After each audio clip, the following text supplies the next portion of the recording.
के पास किसी भी चीज की कमी नहीं थी। वह धन दौलत से लेकर हर प्रकार की सुविधा से समृद्ध थे। हालांकि इसके बावजूद भी राजा की एक अभिलाषा थी जिसे वह पूर्ण की चाह रखते थे। दरअसल राजा सत्यव्रत को किसी प्रकार से स्वर्ग लोक जाने की इच्छा थी। वह अपने जीवन में कम से कम एक बार स्वर्ग लोक के सौंदर्य को देखना चाहते थे, लेकिन उन्हें इसका मार्ग नहीं पता था। इधर दूसरी तरफ ऋषि विश्वामित्र अपनी तपस्या के लिए घर से बाहर निकले। चलते चलते वह अपनी कुटिया से काफी आगे चले गए थे। काफी समय बीत गया लेकिन वह नहीं लौटे। इस कारण उनका परिवार भूख और प्यास से तड़प रहा था। राजा सत्यव्रत को जब यह पता चला तो उन्होंने ऋषि विश्वामित्र के परिवार के पालन पोषण की जिम्मेदारी ले ली। कुछ समय बाद जब मुनिवर लौटे तो वे अपने परिवार को कुशल देख काफी प्रसन्न हुए। उन्होंने पूछा कि उनकी अनुपस्थिति में किसने उनकी देखभाल की। इस पर ऋषि के परिवार वालों ने बताया कि राजा ने उनके पालन पोषण की जिम्मेदारी उठाई थी। यह सुनकर ऋषि विश्वामित्र तुरंत राजमहल पहुंचे और राजा से मुलाकात की। वहां पहुंचकर उन्होंने सबसे पहले महाराज को धन्यवाद कहा। इस पर राजा ने ऋषि से अपनी इच्छा पूर्ण होने का आशीर्वाद मांगा। राजा की बात सुनकर ऋषि विश्वामित्र ने कहा, बोलिए महाराज, आपको क्या वरदान चाहिए।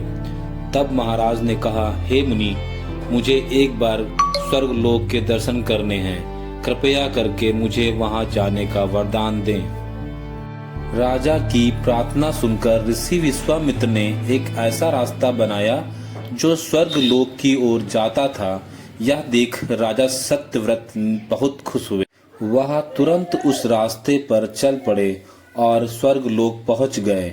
यहाँ पहुंचते ही इंद्रदेव ने उन्हें नीचे धक्का दे दिया, जिसके कारण वो सीधे धरती पर जा गिरे। राजा सत्यव्रत ने तुरंत सारी घटना ऋषि विश्वामित्र को बताई। राजा की बात सुनकर ऋषि विश्वामित्र गुस्से से आग बबूला हो उठे।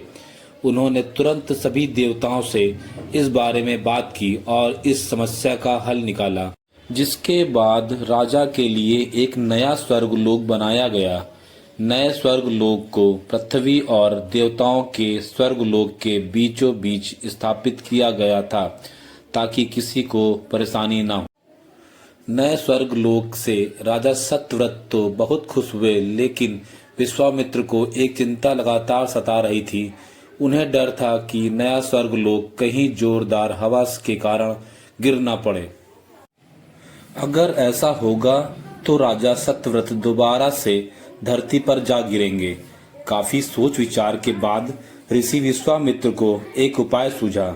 उन्होंने नए स्वर्ग लोक के नीचे एक बहुत लंबा खंभा लगा दिया ताकि उसे सहारा मिल सके।